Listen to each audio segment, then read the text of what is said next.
একবার দক্ষিণেশ্বরে শ্রীরামকৃষ্ণ একদিন পায়চারি করতে করতে সহসা যুবক শরতের ক্রোড়ে উপবিষ্ট হন।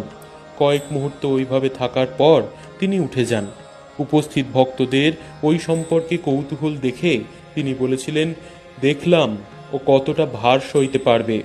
আমরা জানি পরবর্তীকালে স্বামী শারদানন্দের উপর স্বামীজি রামকৃষ্ণ মঠ ও মিশনের সম্পাদকের দায়িত্ব অর্পণ করেছিলেন এবং তিনি সুদীর্ঘ ৩০ বছর কাল সংঘরূপী শ্রীরামকৃষ্ণ শরীরের গুরুভার অসাধারণ নিষ্ঠার সঙ্গে বহন করেছিলেন।